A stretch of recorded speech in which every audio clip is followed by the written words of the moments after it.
Hello guys, कैसे हैं आप लोग। तो अभी तक हम एवरेज के ऊपर प्रॉब्लम्स कर रहे थे, तो उसमें हमने आई थिंक के सफिशिएंट प्रॉब्लम्स करी है जिनसे कि एवरेज जो है वो कोई भी व्यक्ति नॉर्मली अच्छे से सीख कर उसमें आगे और प्रॉब्लम्स कर सकता है। हम और उसमें जो एडवांस प्रॉब्लम्स होती है जो मेंस वगैरह में आती है वो आपके लिए ज़रूर लेकर आएंगे। आज हम अपना एक नया टॉपिक शुरू करते हैं। परसेंटेज जो होता है क्वांटिटेटिव एप्टीट्यूड में, उसके ऊपर अब हम प्रॉब्लम्स करेंगे। तो चलिए शुरू करते हैं। सबसे पहले हमें एक क्वेश्चन दिया है, अ बैट्समैन स्कोर्ड 110 रन्स। एक बैट्समैन ने टोटल रन स्कोर्स किए 110, which included 3 boundaries and 8 sixes. मतलब उसमें 3 फोर्स है एंड 8 सिक्सेस है। क्या पूछ रहा है वो कि what percent of his total score did he make bye running between the wicket. ये रन्स तो जो है उसने बाउंड्रीज से बनाए, तो उसने दौड़कर कितने रन बनाए होंगे। तो चलिए सबसे पहले देखते हैं इन दोनों का सम कितना होता है। 3 चौके मारे, मतलब 3 4 जा 12 रन्स तो उसने फोर्स से बनाए एंड 8 6 जा 48। मीन्स बाउंड्रीज से टोटल रन जो उस व्यक्ति ने बनाए हैं वो बनाए 60, ठीक है, और टोटल उसने 110 बनाए। तो रनिंग बिटवीन द विकेट करके उसने कितने रन बनाए होंगे दौड़कर। तो 110 में से अगर 60 को माइनस कर दूं तो इट विल बी 50। तो 50 रन जो है वो उसने कैसे बनाए, रनिंग बिटवीन द विकेट, मतलब विकेटों के बीच दौड़ लगाकर, सिंगल डबल ऐसे लेकर। अब वो मेरे से पूछ रहा है कि what percent of his total score did he make bye running between the wickets, कि उसके टोटल स्कोर का कितना परसेंटेज उसने दौड़कर बनाया। तो जब भी हमें परसेंटेज निकालना होता है तो जिस वैल्यू का परसेंटेज निकालना होता है उसे हम हमेशा न्यूमरेटर में लिखते हैं, जिस वैल्यू के रेस्पेक्ट में निकालना होता है उसे हमेशा हम डेनोमिनेटर में लिखते हैं और मल्टीप्लाई बाय 100 कर देते हैं, ठीक है। तो ये हमने लिख लिया, 1 0 से 1 0 cancel, 5 into 100 it will be 500 and divided by 11। पर यहाँ पे जो आंसर लिखा हुआ है वो मिक्स्ड फ्रैक्शन में है। देखिए ये तो हो नहीं सकता और ये नहीं हो सकता। क्यों? क्योंकि दोनों में आप देखिए कि एक इंटीजर कंप्लीट आ रहा है, क्योंकि 500 तो 11 से डिवाइड होगा नहीं, तो ये 2 ऑप्शन तो वैसे ही एलिमिनेट हो गए। अब मुझे देखना है ये कि इन दोनों में से कौन सा सही होगा। अब आप देखिए कि ऊपर क्या है, ऊपर है न्यूमरेटर में 500। अगर मैं 54 में 10 का मल्टीप्लाई कर दूं तो इट विल बी 540। तो ये तो ऑटोमेटिकली 500 से ज़्यादा हो जाएगा। तो अगर मैं डायरेक्ट भी देखना चाहूँ तो इसका आंसर आ जाएगा ऑप्शन नंबर बी। पर अगर आप डिवाइड करके देखें तो कैसे देखेंगे, देखिए मिक्स्ड फ्रैक्शन में कैसे लिखते हैं, 50 11 4 जा 44, कितना बचेगा 6, 60 बन जाएगा।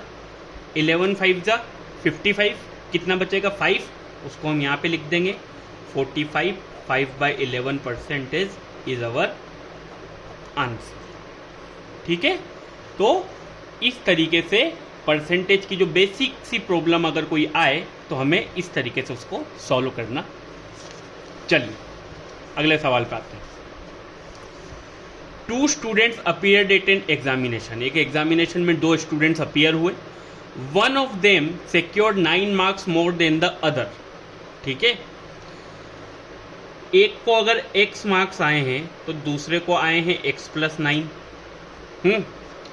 And his marks was 56% of the sum of their marks, कि जिसको ज़्यादा मार्क्स आए हैं, ये x + 9 जिसको आए हैं, his marks were 56% of the sum of their marks. इन दोनों के मार्क्स का सम x + 9 आ रहा है समझ में। अब आप यहाँ पे आपको डायरेक्ट वैल्यू भी दी हुई है, एक बार वो वाला भी अप्रोच देखेंगे, पर जो नॉर्मल तरीका है वो ये है। तो the marks obtained by them were. अब देखिए इसको अगर मैं सॉल्व कर लूँ, 4 1 जा 4, 4 4 जा 16, 4 2 जा 8, 4 5 जा 20, 25 into x it will be 25x, 25 into 9 it will be 225। यहाँ पे x + x 2x हो जाएगा, तो 14 into 2 it will be 28x and 14 into 9 it will be 126। अब 25x इधर जाके माइनस का हो जाएगा, 28x माइनस 25x, और 225 में से 126 को अगर माइनस करूं तो ये कितना होगा, इट विल बी 99। 28 में से 25 गया, it will be 3x, 3 multiply में इधर डिवाइड में जाएगा तो x की वैल्यू आ जाएगी 33, x की वैल्यू है 33, और दूसरा नंबर जो होगा वो कितना होगा, 33 प्लस 9 विच विल बी 42।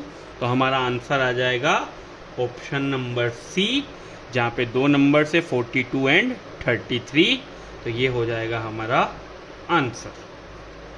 ठीक है, तो ये एक बेसिक सा अप्रोच है इजीली इन प्रॉब्लम्स को सॉल्व करने का। आपको सवाल को लिखना आना चाहिए। If you know how to write a question then you will solve the question. तो आपको पहले क्वेश्चन को समझना होगा, क्या पूछ रहा है, उस चीज़ को यहाँ कागज़ पे उतारना होगा। कैलकुलेशन थोड़ा सा फास्ट होगा तो अपने आप प्रॉब्लम्स जल्दी सॉल्व हो जाएगी। नेक्स्ट यहाँ पे देखिएगा, a fruit seller had some apples. एक फ्रूट सेलर के पास कुछ एप्पल्स हैं, ही सेल्स 40%। एक फ्रूट सेलर के पास मानिए टोटल एप्पल्स कितने होंगे, 100%। ही सेल्स 40%, उसने कितने सेल्स कर दिए, 40%।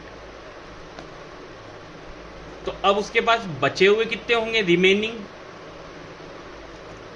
रिमेनिंग उसके पास होगा 60%। और यहाँ पे मुझे बोला है कि ही सेल्स 40% तो उसने बेच दिए, फिर भी उसके पास 420 एप्पल्स बचे हैं। मतलब कि 60% की वैल्यू है 420 एप्पल्स।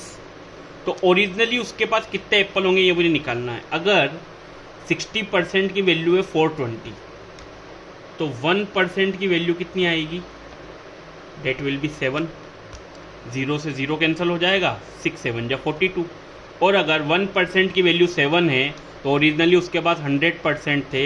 अगर मुझे 100% की वैल्यू निकालनी है तो इट विल बी 700, क्योंकि अगर 1 को 100 बनाने के लिए मैं 100 से मल्टीप्लाई करूंगा तो LHS में अगर 100 से मल्टीप्लाई करूंगा तो RHS में भी 100 से मल्टीप्लाई करना होगा। तो ओरिजिनली उसके पास कितने एप्पल्स होंगे, 700 एप्पल्स, और आंसर होगा ऑप्शन नंबर डी। क्लियर? चलिए अगला सवाल, what percentage of numbers from 1 to 70, 1 से 70 तक कितने ऐसे नंबर्स हैं जिनकी यूनिट्स डिजिट में या तो 1 आता है या 9 आता है। अब देखिएगा, अगर मैं गिनती देखूँ 1 से 10 तक, तो 1 से 10 तक में यूनिट डिजिट में दो नंबर है 1 और 9, जो कि अकेले ही रहते हैं, तो यूनिट डिजिट पे 1 और 9 हो गए। अब इसके आगे से 10 के आगे से सब 2 डिजिट नंबर हो जाएंगे। कितने? 2 डिजिट।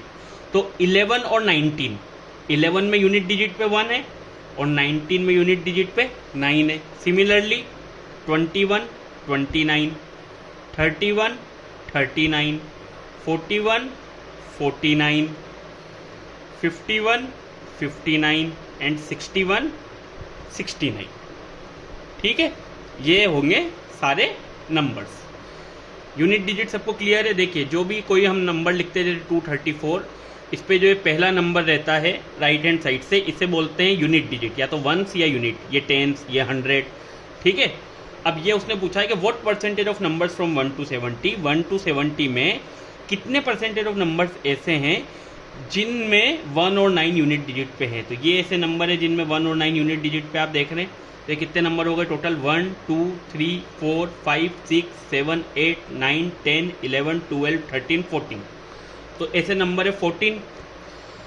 फिर हमने क्या बोला था कि भैया जिस चीज़ का परसेंटेज निकालना होता है उसे तो हम ऊपर लिखते हैं और नीचे हमेशा क्या लिखते हैं, किसके रेस्पेक्ट में। तो टोटल कितने होंगे 1 से 70 तक, 70 नंबर्स, और मल्टीप्लाई कर देंगे परसेंटेज निकालने के लिए 100 का। 14 1 जा 14, 14 5 जा 70, और 5 से कटेगा 100, 5 2 जा 10 और 0 का 0। तो आंसर विल बी 20%, और 20% है हमारा ऑप्शन नंबर सी। क्लियर? अब आते हैं हम हमारे इस सवाल पर। This is kind of an important question.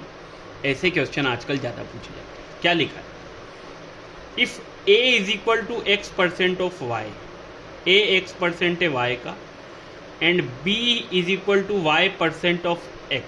b y% है किसका? x का। तो पूछ रहा which of the following is true. सबसे पहले तो मैं x और y की कुछ वैल्यू मान लेता हूँ। मैं x की वैल्यू मान लेता हूँ 20, मैं y की वैल्यू मान लेता हूँ 30। तो a की अगर मैं बात करूँ तो 20% ऑफ y दैट इज 30, 0 से 0 कैंसिल, 2 5 जा 10, 5 6 जा 30। a की वैल्यू कितनी हो जाएगी? 6। सिमिलरली b की अगर मैं बात करूं तो y% ऑफ x, मतलब y की वैल्यू क्या है? 30, 30% ऑफ x दैट इज 20, 0 से 0 कैंसिल, 0 से 0 कैंसिल एंड 3 2 जा 6। तो b की भी वैल्यू कितनी आई? 6। तो अगर मैंने कोई नंबर माने तो उससे मेरे पास तो आया ये। तो पहला दिया है a is smaller than b, तो ये तो देखो गलत हो गया साफ साफ कि a is smaller than b। ठीक। दूसरा दिया a is greater than b, ये भी गलत हो गया। बोल रहा है relationship between a and b can not be determined, बिल्कुल डिटरमाइन कर पा रहे हैं हम तो यहाँ पर, ये भी गलत हो गया। एक केस दिया है ये, if x is smaller than y, उसने क्या बोला? वही कि अगर x को स्मॉलर देन आप y रखते हो then a is greater than b। तो क्या ऐसा हुआ क्या कि a बड़ा हो गया b से? नहीं। तो ये भी क्या हो गया है? गलत। तो जब ये चारों ऑप्शन गलत हो गए तो आंसर आ जाएगा नन ऑफ दीज, क्योंकि इस कंडीशन में आपको a जो होगा वो b के बराबर होगा, जो कि हमें किसी भी ऑप्शन में नहीं दिया है। तो हमारा आंसर होगा ऑप्शन नंबर ई। अब यहाँ पे तो 5 ऑप्शन है, एग्जाम में 4 ही रहेंगे, तो ये ऑप्शन इनमें से किसी जगह पर दिया हुआ रहेगा। Then you have to mark this option as your answer. तो आई होप कि आप लोगों को परसेंटेज टॉपिक से रिलेटेड ये जो कुछ क्वेश्चंस हैं ये मतलब अच्छे लगेंगे, और आपका जो कॉन्सेप्ट है परसेंटेज को लेके वो भी इससे क्लियर होंगे आपके। जो अगर आपके दिमाग में कोई इनको लेकर प्रॉब्लम्स वगैरह हैं तो आप इजीली इससे समझकर उन्हें सॉल्व कर सकते हैं। तो हम आपके लिए और ऐसे ही अच्छे वीडियो लाते रहेंगे। Thank you so much. अगर वीडियो अच्छा लगता है तो प्लीज़ वीडियो को लाइक कीजिए, शेयर कीजिए और चैनल को सब्सक्राइब कीजिए। Thank you so much.